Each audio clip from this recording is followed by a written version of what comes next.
Hello and welcome to another Smaulgld live stream. It is Friday evening, the 25th of January 2019, and tonight's topic, amongst others, Dizzy Miss Lizzy's wealth tax. We're going to discuss a new proposal by Senator Elizabeth Warren, potential presidential candidate in 2020, a new wealth tax which she thinks will solve some of our economic ills. We're going to discuss the pitfalls in her wealth tax.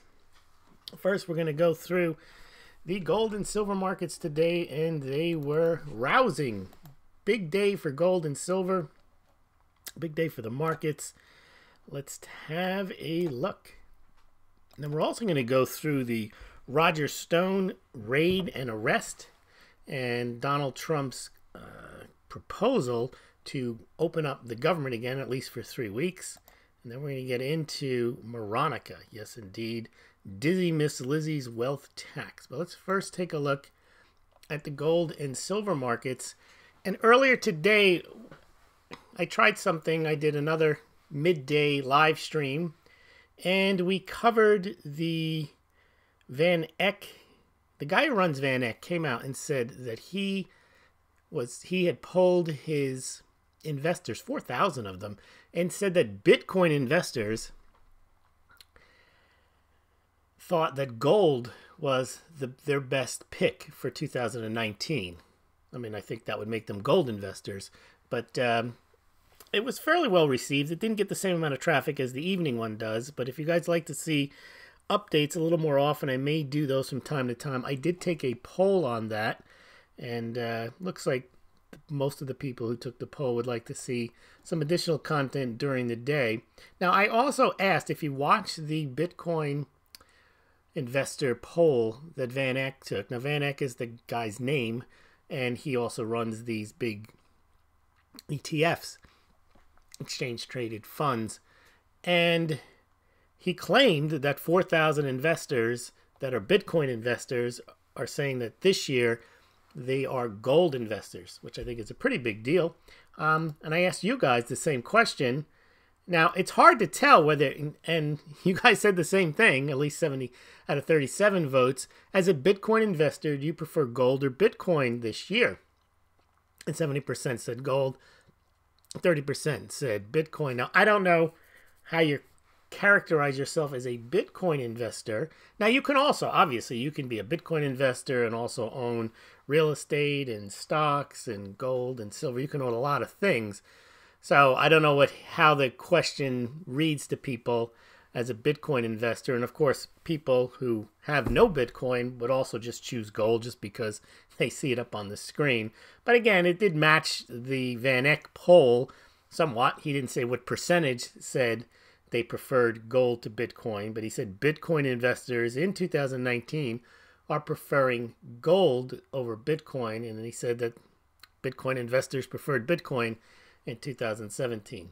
Just my semantics of it is, if you prefer gold to Bitcoin in 2019, then you are a gold investor, not a Bitcoin investor. But anyway, we went through that during the day. You could check it out. It's a shorter format, maybe 10 minutes. I don't take questions. It's a live stream, but it's basically just an update on something that may have come up during the day. I almost went live, excuse me, to cover the Trump announcement. We're going to get to that tonight, and also the Roger Stone raid I was going to cover, but I didn't. But if you'd like to see that kind of thing, I'll probably just go on live, and then the evening we can focus more on the gold and silver, cryptocurrencies, and economics rather than the news of the day. The news of the day, we had done another poll, is very important. People say it is important.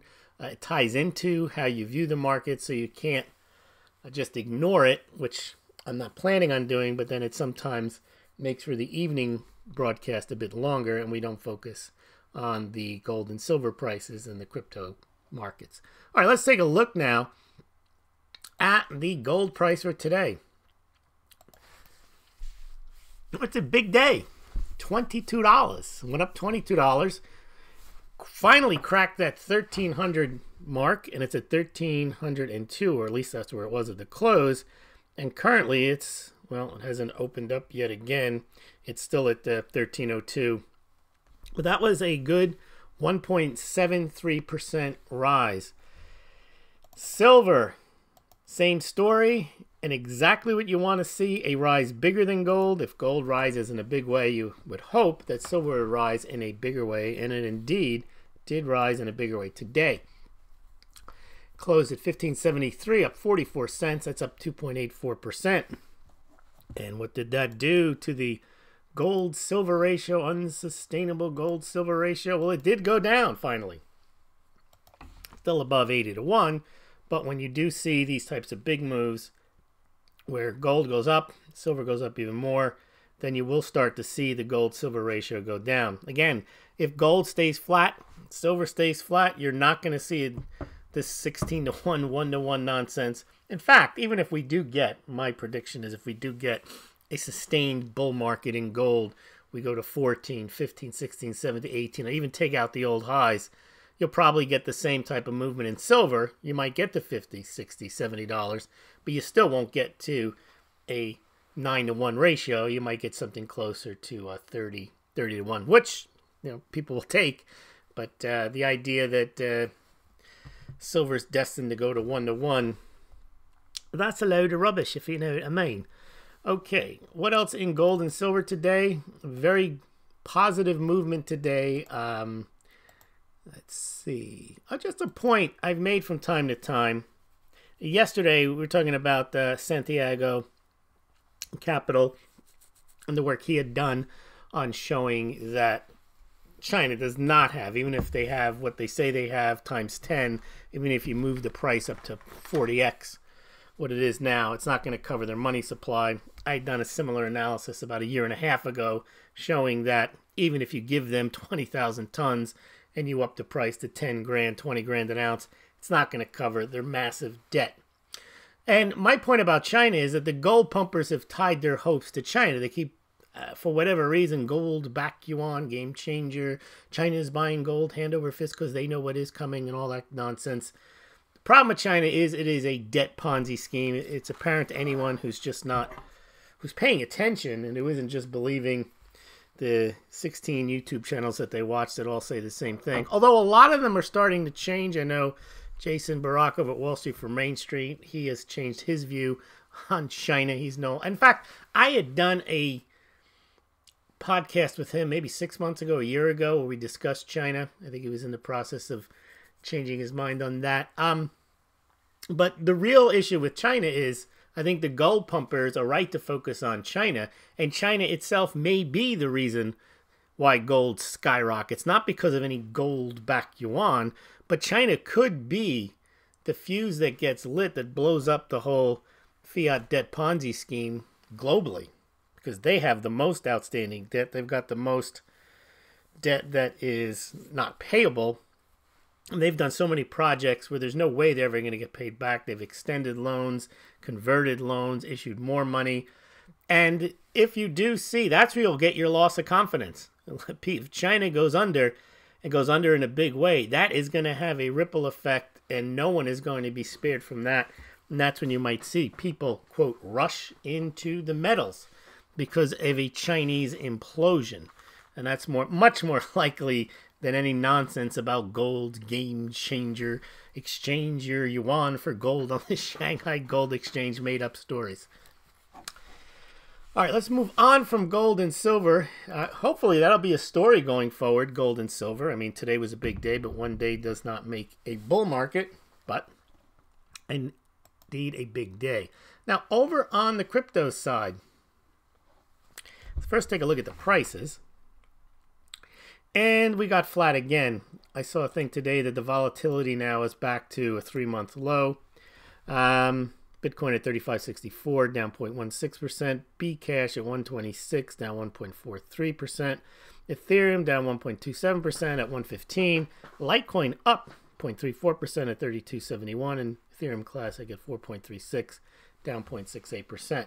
Now, also, in the last couple of days, we've been talking about the Van Eck Bitcoin ETF. The application has been pulled from the SEC. Well, we've got a new one coming out. Bitwise is looking for an ETF. So there's no shortage of Bitcoin ETFs that have applied, that have either been rejected or still pending or going to apply. Let's see what happens with this one. Government is closed, so they're not going to be looking at this. So the government will open for 3 weeks, and maybe that will give them a window to start looking at these things. But generally takes more than 3 weeks for a Bitcoin ETF to get approved. However, we may get backed approved. I think they have some CFTC things that they've got to go through. That could get approved within the next couple of weeks, and they may launch that. And that might be kind of a bit of a surprise. If you wanted to see the Bitcoin and gold ETF video, just go back. That's what it looks like. Bitcoin investors prefer gold in 2019. That's the Smaulgld YouTube we did earlier today. And you can see 127 views. Not a lot. Well received, though. 15 likes. I think a lot of people aren't conditioned to expect to see a Smaulgld live stream come on in the afternoon. I think if they do it more often, maybe more people will check it out. We also talked about Bitcoin ATMs recently, and I mentioned we're nearly at over 4,200. United States has over 2,500, and they may be a means of providing more adoption of cryptocurrencies as people get used to having them, using them, purchasing them at ATMs, although the fees are generally pretty high. But that hasn't stopped people from buying them, and now it looks like in Venezuela, ATM startups say they're booming, in part thanks to Venezuela. Now, the bulk of the ATMs, or 60-70% of them, are in the United States and Canada. But there are some all over the world. As I mentioned, the United States has 2,500 of the 4,200. But Latin America, especially in Venezuela, they are buying Bitcoin through those ATMs. Roger Stone. Let's move on to Roger Stone and what happened this morning. It's actually a little disturbing because Roger Stone is just he's a gadfly. He's a bit player. I mean, he's really given a lot of attention, and he was enjoying it today. He came out, did the Nixon thing with the peace signs up after he was arrested. But the idea that you have to have 15, 16 FBI people all in heavy gear, all loaded up with firearms to take him down at a pre-dawn raid. It's a little much because what he's accused of is not anything that is threatening to anyone in the country. It's not like he is a violent criminal. It's not like he has he's a child pornographer or he's a serial killer or rapist. I mean, he's just a guy who pops off about a lot, and apparently they're charging him with lying about what he said to investigators.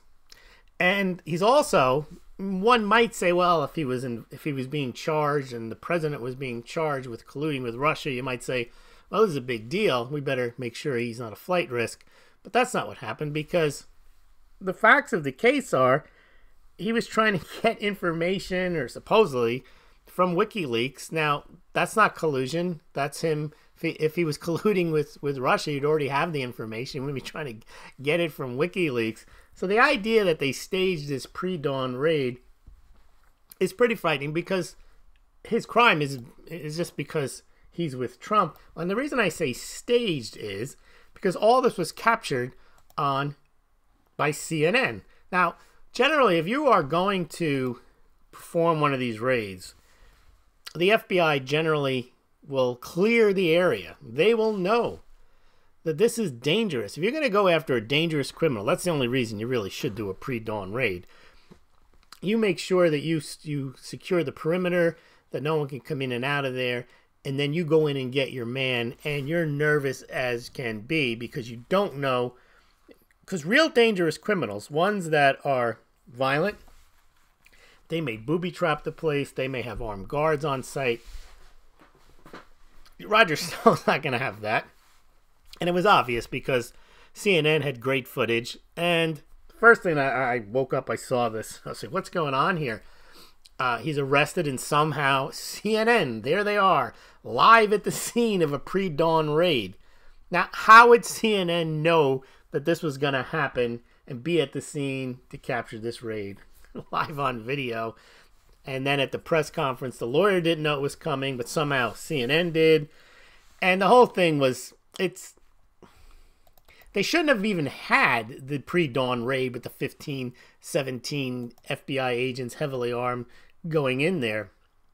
But obviously, I wasn't the only person who thought of why is CNN there. And apparently, they asked the producer, says his gut instinct told him to drive to Roger Stone's house and film his pre-dawn arrest. Again, even if this guy was precocious or perspicacious, not precocious. Precocious would mean that he's ahead of the game. Perspicacious would mean have superior insight as to what's going to happen in the future.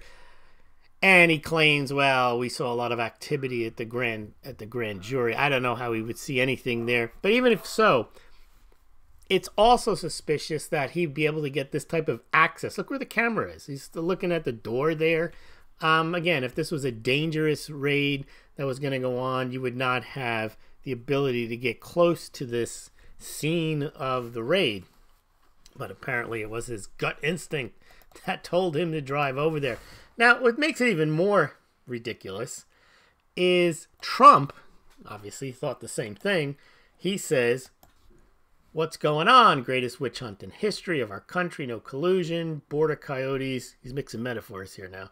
Drug dealers and human traffickers are treated better. I guess he means better than Roger Stone, meaning that the crisis at the border, when we have people that we catch and release, there's no big deal, no fanfare, not 15 agents, pre-dawn raid type of thing. But then he says, who alerted CNN to be there? Well, he is the president. I guess he could find that out. He could find out who at the FBI ordered this. Because I'm not sure at the special counsel, he still has to coordinate. He doesn't have, he's not a police, he's not law enforcement. He is an investigator.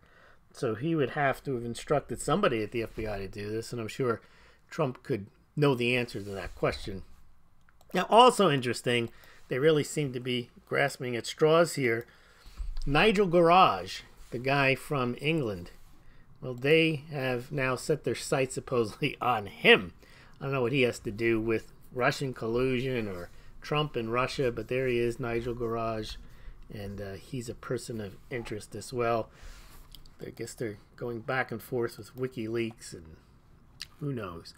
Also, in other news, Donald J. Trump today decided that he had had enough of not negotiating with Nancy Pelosi over the wall. And he gave a speech early in the day, and he announced that he had come to a deal where they're going to open the government for 3 weeks. He gave the reasons why he wants the wall: to cut down on human trafficking, to cut down on drugs, and he made an argument for border security in general, but including and having to include a wall or some type of steel structure. Now, the reason I believe he did this was he had gotten some bad press the last few days. The federal workers were not being paid, and of course the media is going to make a big deal out of it, and to a certain extent, anyone who starts to miss 2 paychecks, it starts to be a hardship. And he had Wilbur Ross mention something about, oh, well, they can just take a loan. And then Trump said something about you can just work along. I don't know what that means. He said that when people don't have money, they just go to their supermarket and then they work along. I've never gone into a supermarket and said, look, I don't have any money right now. How about we work along? So he was starting, I think, to start, not necessarily to get the blame for the shutdown, but to look a bit tone deaf on this. And then I think he was also concerned that the TSA and the air traffic controllers were starting to make noise, and they were starting to make it look like, well, we're going to have delays at the airports here. You know, you've got the Super Bowl coming up. You've got a lot of air traffic issues. You don't want to have a disaster on that. And so I think he decided at this point it was probably best to come out and not necessarily cave. I think that's the big takeaway that everyone's going to say, is that he caved on the wall. I don't think he caved on the wall. I think he just extended the negotiating period another 3 weeks. Now, that's what the Democrats asked for. They said we need to open the government before we can discuss the wall. Well, discuss border security. They're not going to discuss the wall. They're going to discuss border security. And he's only going to discuss the wall and border security. And so after 3 weeks, they're not going to come to a deal over this. But I think what's happened is he's realized that he's not now going to get blamed for any hardship, because any hardship that happened to the federal workers will pretty much be remediated because they're going to get paid their back pay. And that's a pretty good job. I mean, if you lose your job in the private sector, you don't get any back pay. You might get severance and then you're out the door. And you certainly don't get a pension going forward. But I think what he did was he's taking the 3 weeks, and he reminded the people listening, his Oval Office outdoor speech, that if he doesn't get what he wants after the 3 weeks, well, I'll let you listen to what he said here. You can follow along. Get what he wants after the 3 weeks, well, I'll let you listen to. Well, that's not what you want to hear. You want to hear this. We really have no choice but to build a powerful wall or steel barrier. If we don't get a fair deal from Congress, the government will either shut down or I will use the powers afforded to me under the laws and the Constitution of the United States to address this emergency. We will have great security. And I want to thank you all. So there you go. He's basically said that he will invoke the emergency powers if they don't come up with something in the next 3 weeks. And he doesn't expect them to come up with anything in the 3 weeks. And the Democrats aren't going to give him anything in the 3 weeks. However, there were 30 Democrats that are interested in some type of wall. But it probably looks like they won't get all the votes to pass something to get him his wall. At which point, he then will declare the emergency. It'll go into the courts. Now, how's that going to play out? Well, there's a couple of wild cards here. First of all, everyone is anticipating that someone in the Ninth Circuit, that the district level, will issue an injunction. The Ninth Circuit will approve of it, and then it'll have to go to the Supreme Court. And that could, people are saying, take years. It won't take years. It'll go to the Supreme Court by the summer, and with the 5-4 majority, it'll probably get approved. Also, Ruth Bader Ginsburg may have relinquished her seat by then, in which case then it would be a 5-3 decision, and I would doubt that you'd be able to get someone else on the bench to replace her by the summertime, but chances are she may not be there.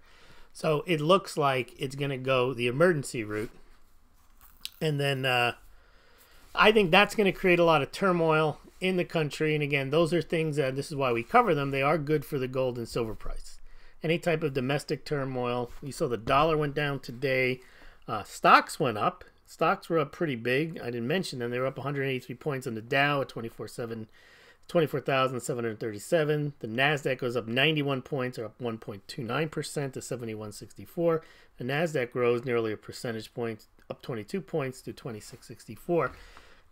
But it was the dollar index that fell today. And I think if you see this type of turmoil where Trump is actually getting nowhere but has to declare a national emergency, and then the courts block it, then it goes to the Supreme Court, it means a couple of things. It means there's no, and you have government shutdowns. It means that the government isn't functioning. Now, some people say that's probably a good thing, but for investors, they like to see the government functioning. And the other thing is, this goes into the summer. Remember, the Democrats have an agenda. You would think that they will. That's going to be one of their problems in 2020, that the agenda has to have produced some results.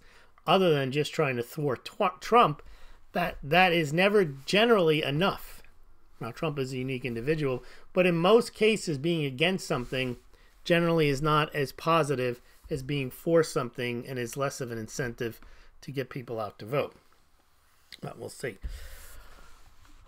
All right, what else? I think we are On the Trump. Oh, the other thing about Trump and this issue is obviously he was concerned about the TSA. They're starting to get reports coming out on that. And he was probably concerned, as I mentioned, this thing with Wilbur Ross and himself saying we're going to work along stuff.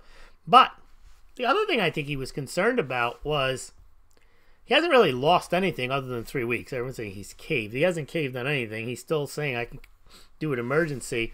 But it looks like what he's done is he's shut the government down for 35 days and not gotten anything other than getting the 600, 700, 800,000 federal workers pissed off. And now he's just come out and says, okay, government's open. You got another 3 weeks. Well, remember that Nancy Pelosi told him that he could not give his State of the Union while the government was closed. Well, now the government is open. Maybe I think what he wanted to do was get that bully pulpit back, and he had it again today where he got to give an 18-minute speech where everyone was listening to him about how he felt that the wall was needed. He framed it in terms of human trafficking, abuse of women, abuse of children or in caravans, and how we can stop it. He was mentioning that it's much harder to do human trafficking when you come through a border control point than it is just to come across the border. And I think he wants to make that point again when he makes his pitch for a wall at the State of the Union. Now, Nancy Pelosi's concept was that we can't have the State of the Union when the government is closed. First she said it was a security issue, then she said it's because the government is closed. But now that the government will be open, there's really no reason why the State of the Union shouldn't happen on schedule. Now, she's saying, and I'll let you listen to what she said, but it's going to be hard for her to keep this position. Well, here we go.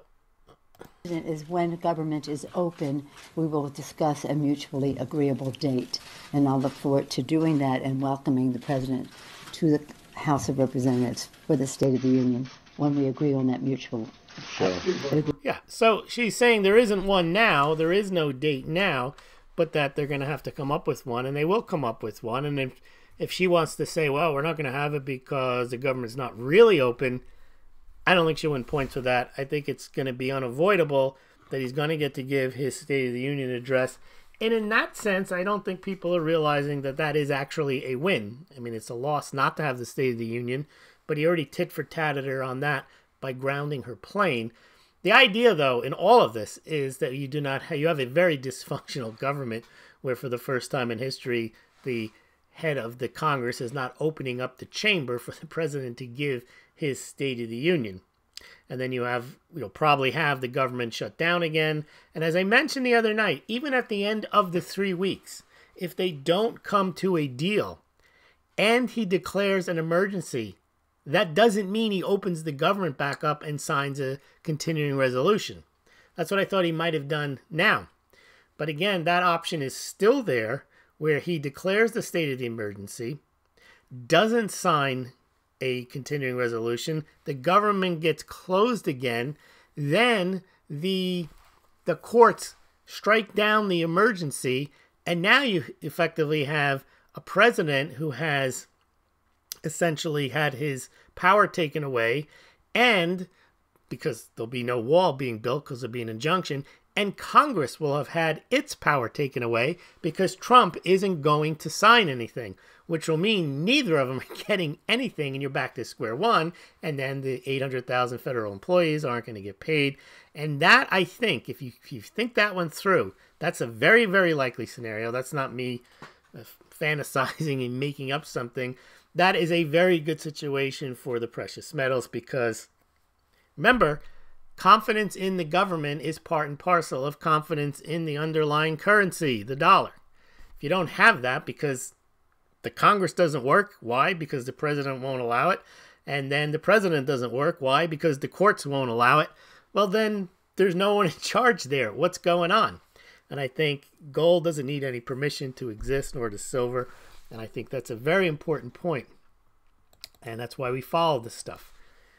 Follow because it's interesting. But, all right, what else? Yeah, this other poll I took, I haven't checked it recently, but it looks like the afternoon delight. Would you like Smaulgld to do a 2 to 3 10-minute news updates during the day? pretty much most people.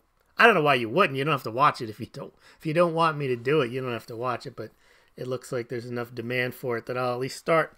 I'll try it, to the extent I have time and there's some newsworthy. I will break that news or give you that quick analysis. And I think now we're ready for Veronica. Uh-oh. We got a moron here. Presenting the distinguished international news commentator and foreign correspondent, Smaulgld. This has been an extraordinary week in world affairs. No, I told Hillary Clinton that that's moronic. All right. This one is very, very moronic. This is Dizzy Miss Lizzy Warren. And I've seen these. They really have no basis in economics. They don't make any sense. They just appeal to class envy, or these types of proposals never make any sense. They only make sense to people on an emotional level, and I guess, as we've mentioned, that is how most people operate. They like to feel good about something, or they like to be pissed off about something. They need their buttons pushed, and even if it doesn't help them, as long as they feel good about it, it's the old bite your nose off to spite your face. Now, what Miss Lizzy Warren has decided is she's running for president, so it's not like she's introducing something on the House of the Senate, on the floor of the Senate, and she wants to do this. She's introducing this concept of a wealth tax pretty much to define her candidacy. Why else say this? She proposes a new wealth tax on Americans with more than $50 million in assets. Assets, not your income, not somebody making $50 million a year, but you just happen to have accumulated $50 million in assets. Now, what does that mean? Houses, cars, gold, silver, stock accounts, whatever you can add up to get to $50 million. And, of course, she gets an economist to figure it out, and that would raise $2.75 trillion over 10 years from 75,000 families, or less than 0.1% of households. All sounds great. Everyone's sitting here listening to this thinking, I don't have $50 million. I don't know anyone has $50 million, and I'm sure they can afford it. What is it, 75,000 families? So Liz Warren is now the hero. She's come up with $2.75 trillion over 10 years. Well, it always starts there. You can also think about that is, why not make it 25 million? You could raise even more money. It's still not that many people. Who has 25 million people? $25 million. Yep. So I start thinking this through, and you get these people on Twitter who just love the idea. Go Lizzy. You show them. Yeah, you know that the 50 million tax on the 50 million people, their assets, is not enough. So it'll go to 25 million, then at 10 million, then to a million. And eventually anyone with a dime in the bank is going to be taxed on their wealth. And remember, that's how the income tax started. 1913, they came out with it. They said, oh, it's just for the wealthy, and they'll be able to fund a lot of things, and you'll never see it. And now everybody pays taxes, other than, well, that's not really true. A lot of people don't pay taxes now. But the point is that it doesn't end up with just the rich paying. The middle class certainly pay taxes. The upper middle class pay taxes. And that was not how it was introduced. And similarly, $50 million, is not going to be the only 70.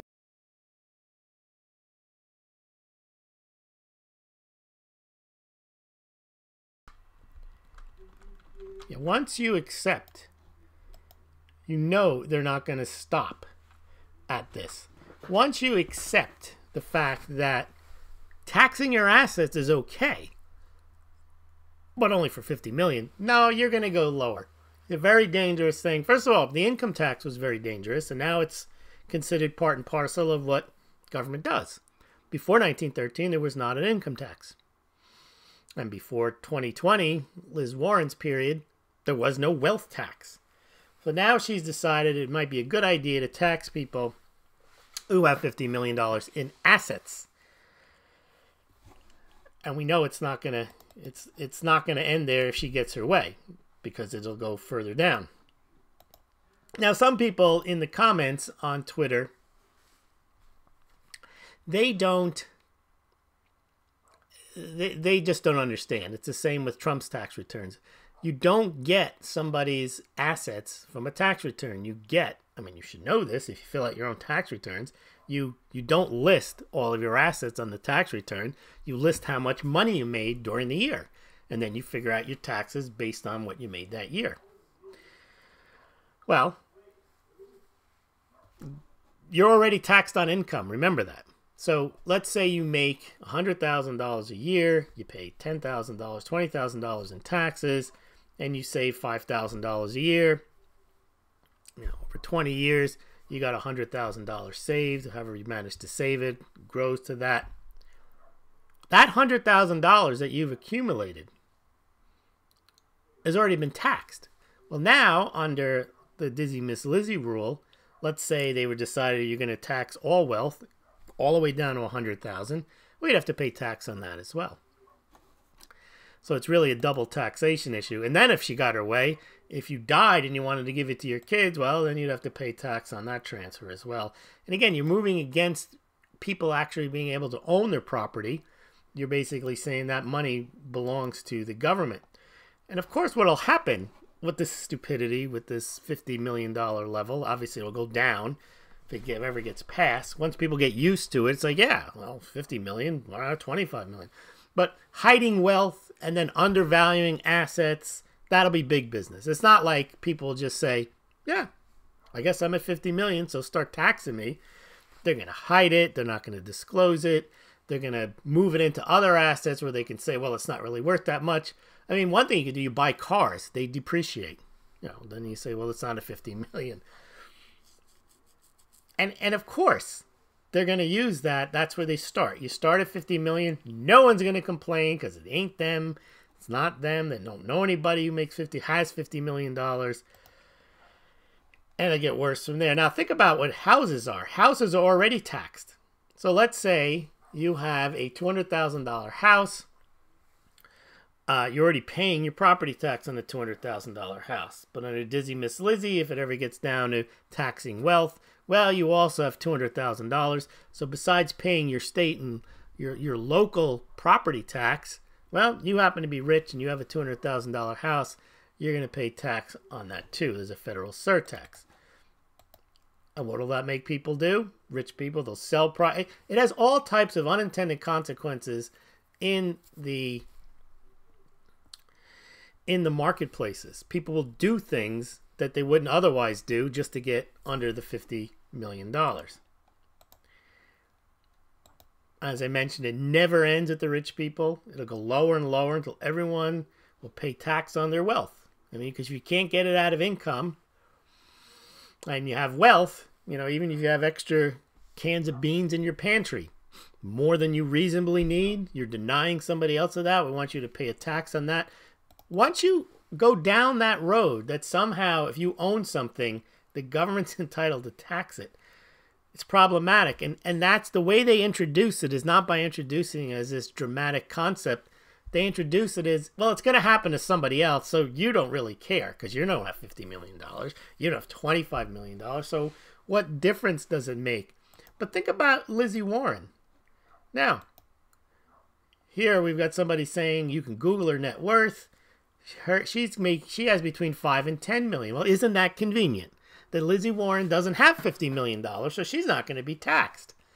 But, you know, she's conveniently below the wealth tax amount. But how about we say, why not make it apply to people who have 5 million in assets if they're in the Senate or running for president? Although she wouldn't like that then, because then she'd have to pay the tax. It's always the other guy. It's always the other guy who's rich. Lizzy Warren doesn't think of herself as rich. She's for working families, and she's drinking a beer in her kitchen there. She's not rich. No, she only has between 5 and 10 million worth of assets. It's those people with 50 million of assets. Well, they don't need their money, but obviously she needs her money. But the guy with 50 million, he doesn't need that at all. And it's the same with my friend Bernie Sanders. I got 3 houses. I'm not going to pay taxes on those. I need those 3 houses. Yeah, so why not start it at $5 million? Well, then a lot of people would complain. That's the problem with a democracy. A pure democracy is what a lot of these people believe in. It allows the 51% to take everything from the 49%. So here's the case where there's 76,000 families, according to Lizzy Warren, that have this 50 million in assets. And I guarantee a lot of people on there, oh, I'll vote for that. Why not?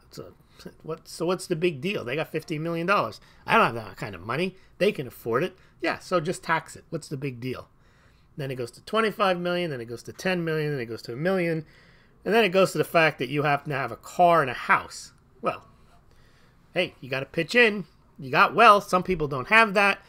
And next thing you know, that people who have a car and a house are actually 48% of the population. 51% of the population don't have that much. So they vote to tax you. And that's how it starts.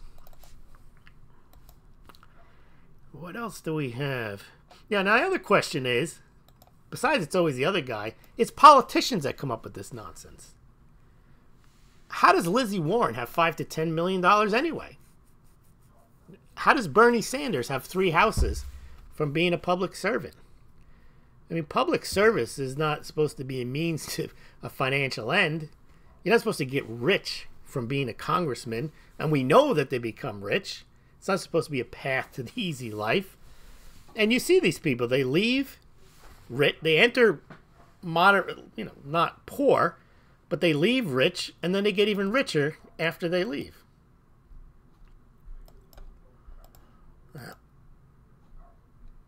I remember learning about the Constitution, which people don't learn about anymore, but the Senate, the way they set it up was the Senate was supposed to be for 6 years. The term was supposed to be for 6 years, and you had to be 30 years old. Back then, that was like being pretty old and wise to be in the Senate. And if you were going to go serve in Washington, you were going to take your transportation, the horse, from Virginia, from Boston, down to Washington. You had to have some decent amount of money, and you weren't going to be making money for 6 years. You're going to be serving as the senator. So you had to be a person of means. If then the idea of the Congress was that was supposed to be of the people. That was supposed to be the average person who would leave his family business, leave the fields, and go and serve for 2 years just to represent public service his area. Remember, Congress serves a much smaller area based on population, whereas the senators represent entire states. And you could not be a person of means. I mean, you had to be a person of means if you wanted to be a senator. You might be able to scrape by if you were almost a person of means in the Congress. But today, you go to government to become a person of means, and you go and get rich. And then to pass laws on how people in the private sector have to give up their money so that you can fund their plans. It's very backwards. And then you have people supporting this kind of stuff. All right, I want to know what you guys think. Speaking of supporting, you can always support Smaulgld. By the way, the Patreon thing, I have a couple of comments. I lost a couple of patrons, not because of Smaulgld, but because they don't want to support Patreon, which I fully understand, because Patreon has censored people. And it's the same with YouTube. I mean, it's almost like maybe we shouldn't even be on YouTube because they censor people. And in a way, I think that's what they want. I think Patreon actually censors so that maybe they don't want other people on there, and they don't care if they lose money, because it has the effect. If you don't support on Patreon, you're harming Patreon, yes, but not really. You're really harming the content providers. So it's kind of a catch-22. But actually, Patreon will still exist. I don't think they're going to put Patreon out of business, because there are plenty of content providers who use Patreon, who they'll never kick off, and their patrons don't really care. They'll always donate through Patreon. Now, I happen to think that it would be nice if Patreon would go away and they wouldn't censor, and that would be another way of raising funds for content providers. But the other way is PayPal, which is pretty much can pull the same nonsense and deplatform you. And there's instances of companies like PayPal not allowing people to use the service. So really, if you want to be principled, then and you want to support content providers, you can send checks. But even then, the banks can kick you out and you won't be able to cash your check. But the only two, at least that there's more than two, but cryptocurrencies are actually a way of donating to content providers because they're censorship free. No one can stop you from sending the Bitcoin or the Litecoin. It's a hint. And there's no fee, no real fee involved. Very, very, very tiny. You're talking about pennies, as opposed to when you donate via PayPal or Patreon, they take a big cut, a healthy cut. But when you donate via Bitcoin or Litecoin, you do not. Now, the downside to that is now you're holding Bitcoin or Litecoin and you're tied into the fortunes of those currencies unless, which I can do, you convert them into dollars. So let me know what you think about that. I would prefer people do what they want. If you don't feel comfortable supporting Patreon or PayPal, but you want to support Smaulgld or other content providers, then by all means, I am open to receiving donations via other forms because I'm not a fan of Patreon or PayPal. And in fact, if somehow we can get off of YouTube, I'd be all in favor of that too, because I mean, if you're going to be really, really principled and not use Patreon, then you shouldn't use YouTube, you shouldn't use Facebook, you shouldn't use Google. I don't use Google anymore. I use DuckDuckGo. You know, it's difficult to just to pick and choose. So I'm going to be against YouTube. And a lot of people do this. They're against a lot of things. They say, well, but I'm not giving up Netflix. Like, oh, okay.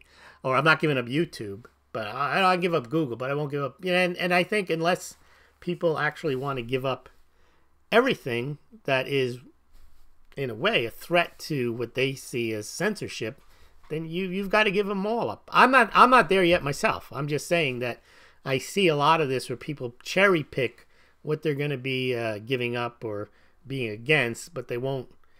And until everyone, not everyone, but a large numbers of people actually say, basta, enough is enough, this will go on because it's not enough for a handful of people or a little more than a handful of people to complain, cancel. It really has to be, and I actually think it has to come, not from me, but from much larger content providers who have to be willing just to walk away. But the problem with that is biting your nose off to spite your face. You walk away and you end up just walking away. And that's maybe what they want you to do, because if you go somewhere else, no one's going to see you.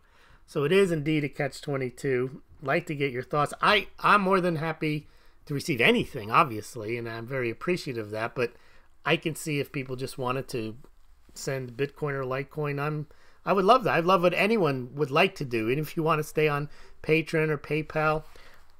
But of course, I will support whatever means you wish to support this channel, and I will support that. Okay, let's see what you guys are saying over here. Let's see. ASMR people, we could all send you an ounce of silver in lieu of Patreon because silver is money, period. And you see, I do like silver. Yes, I would definitely take. So I would take anything with follow. I'm very, very appreciative of that. All right. Yes, of course YouTube is watching. They're not watching currently. What they do is when I hit stop streaming, what they do is they start to upload it in part and parcel as they create a text of everything that was said, and then they scan it for keywords.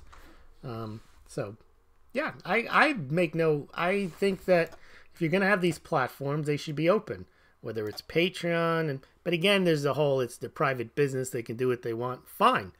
But there's not alternatives out there, and people get used to using these services. And all right, let's go back to the top of the comments and see what you guys are saying.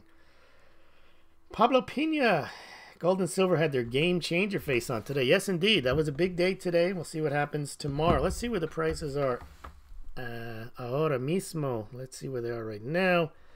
It doesn't look like... Oh, it's Friday, so they're not going to change. So we'll have to look Sunday night. All right, what else do we got? How come Sunshine Min is unrecognized, says Jack AG. I don't know what that means. Unrecognized in what way? I'm sure you'll answer me further down. I know what Sunshine Mint is, but I don't know even by unrecognized.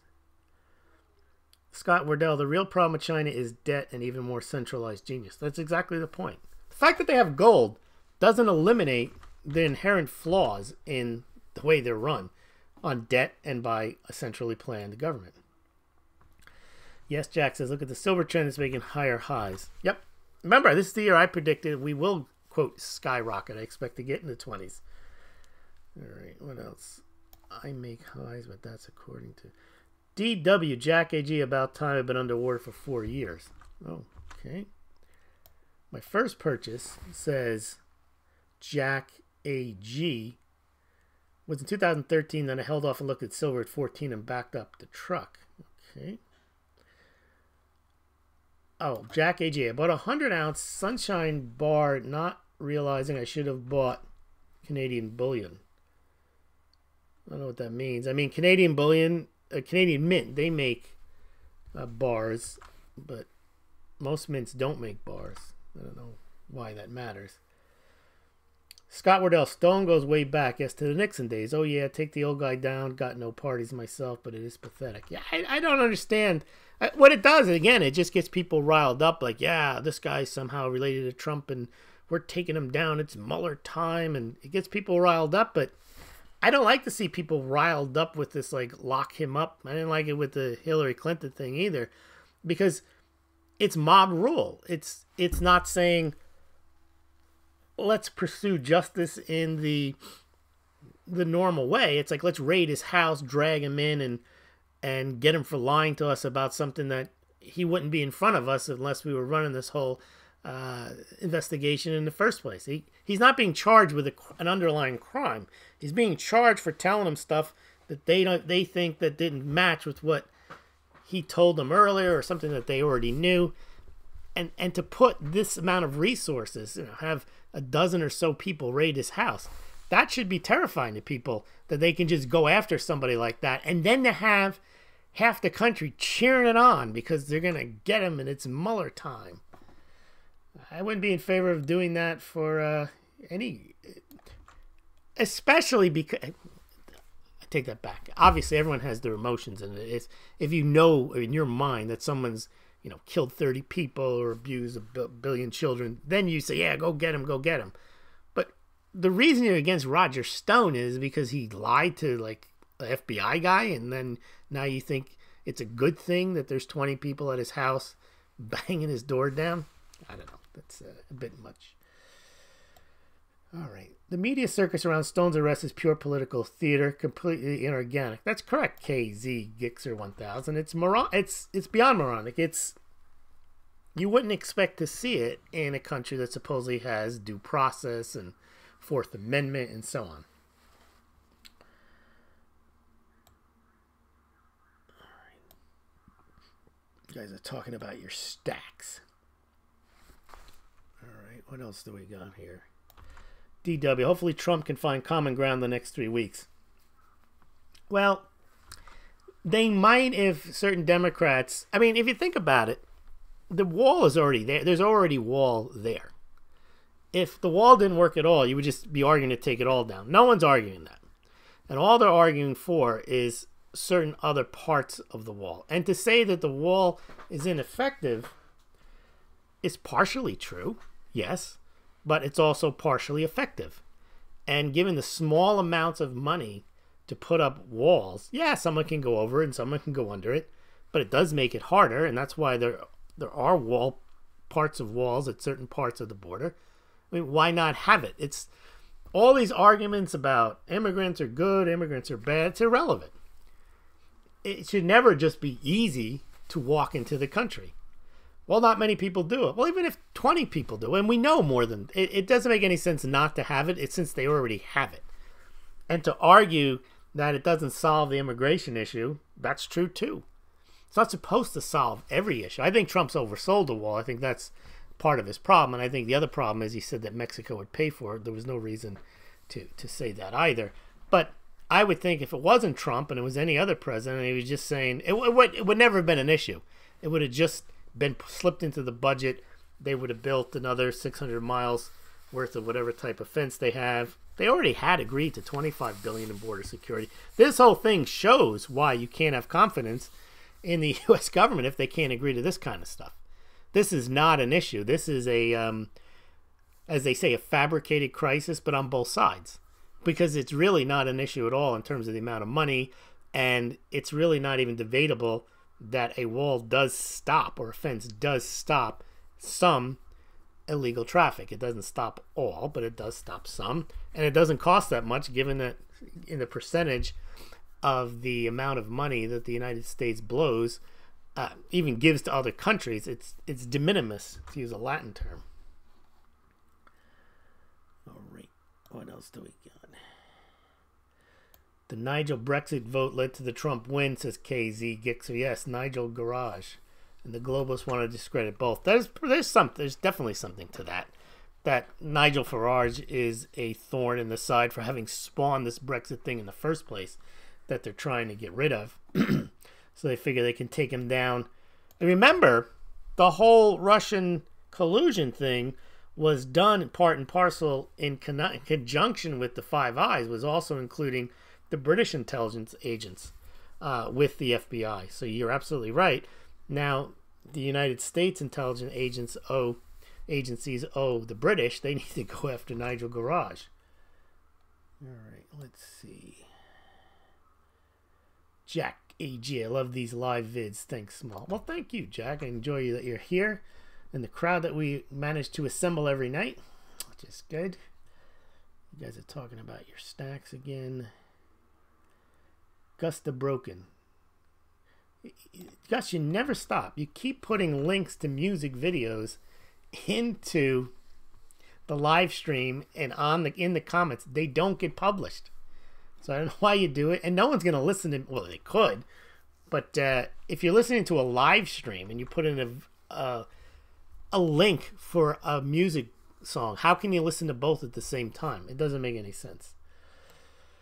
All right. But that's a habit that dies hard for Gus the Broken. All right. DW. Trump should build a freeway from Gulf of Mexico to California coast and a protective wall south side. Build it on the border. Okay. Thanks for all you do, says Gus the Broken, but I mostly reply with the link is coming. Oh, I see what he's saying. I guess the mute, I don't recognize it, but when he puts a link to a song, it's supposed to be a comment based on what I've said. The problem is I read it like 20 minutes later, and I don't know what I said 20 minutes ago and why the link to the music would be relevant. What else do we got here? People who don't pay will always want others to pay more. DW. That's absolutely true. I mean, look at Liz Warren. If she has 5 to 10 million in assets, why not make the threshold 5 to 10 million, where you got to pay tax on your wealth? She's obviously wealthy if she's got 5 to 10. In my mind, because I don't have 5 to 10 million. Anyone who has more than me is wealthy. That's how everyone thinks. Someone makes $25,000, the guy's making 50, he's rich. That's how it works. Someone who makes 100, they're rich, to the guy who's making 50.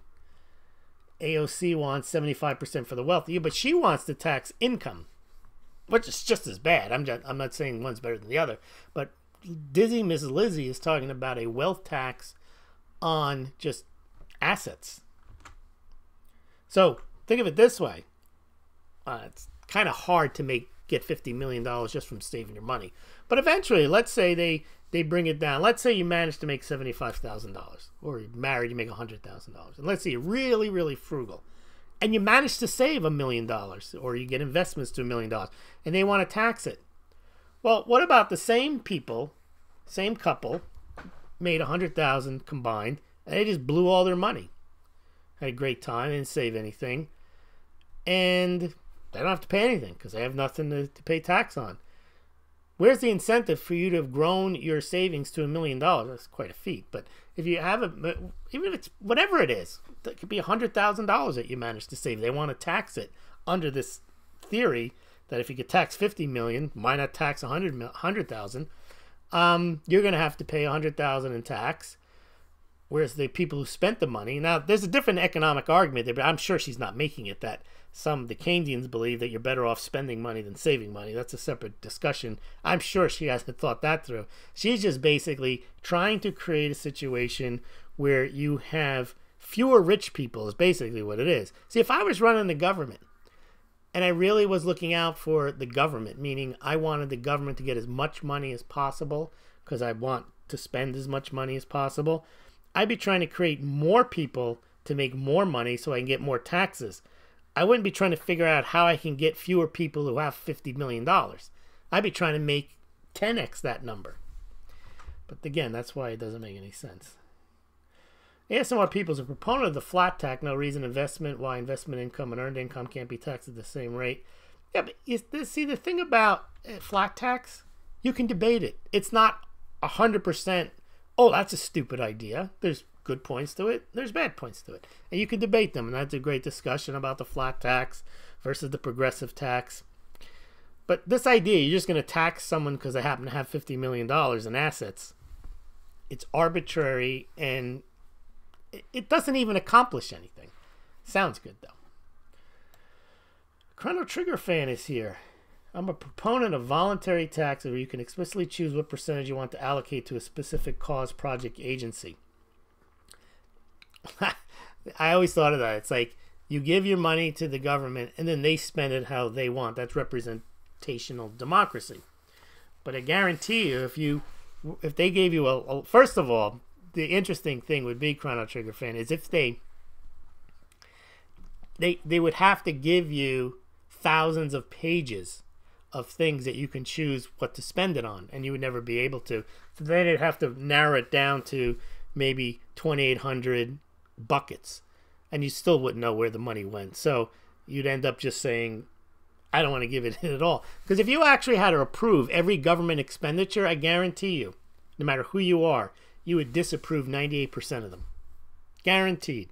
If you look at where the government spends money, not the bulk of the money, and not just in general, but just when the government spends money, if that was your money, you would say, no, I'm not paying for that research. No, I'm not giving that money to Nicaragua. No, I'm not doing that. No, that expenditure, nope. You would never, ever, ever, if you had the money and you had the veto power, you would definitely not spend 98% of the money that the government spends. So it's a good idea, but that's not going to happen. DW, what is Smaulgld view on the flat tax? Don't have the time to go into that tonight. If you guys want to discuss flat tax, it's an interesting topic, but I want to get to the rest of the comments. All right. Tax the mugs. Well, actually, there is a mug tax.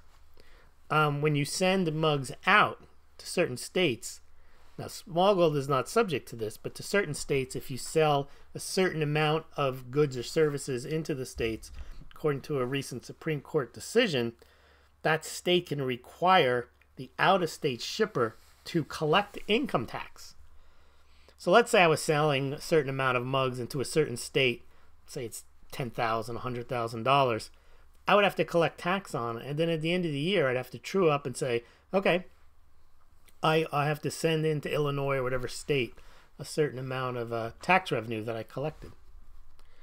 By the way, if you want to get your Smaulgld mugs, there they are. Go to smaulgld.com and order away. I'll go to the post office tomorrow and send them in. Yes, democracy is mob rule, says KZ Gixer 1000. Sanders just announced. All right. I'm going to love that. The 1% in this country got all the mugs. No one should have more than 3 mugs. Yes, I missed like the last 10 minutes. All right, mug. I'm going to run. Yes, during the Morgan debate. Yes, make silver great again. We could all send you an ounce of silver in lieu of Patreon, because silver is money, period. That's correct. Yes. What else?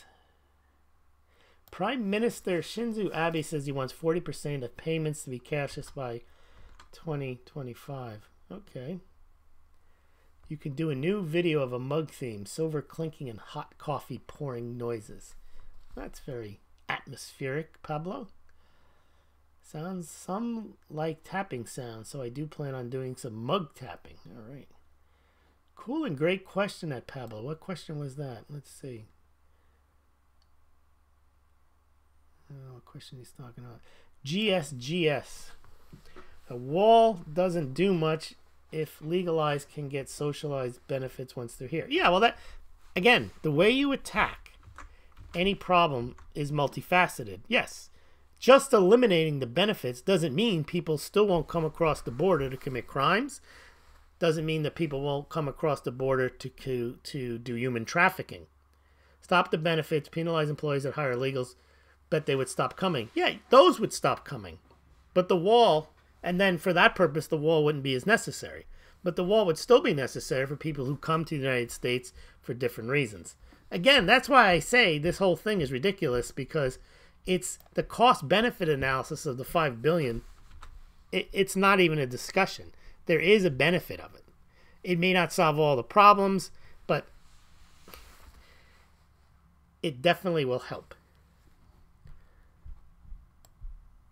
All right, I think that is it. Yes, it is indeed. I want to thank everyone for joining me tonight, and we'll see you tomorrow night. Thank you very much.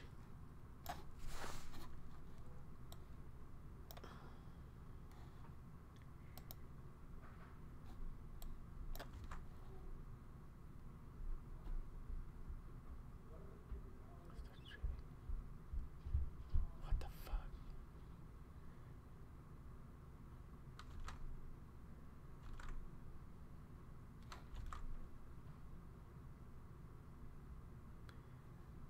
What happened? Start streaming? No, that was done. Oh, I know what it was. Yes, that's it.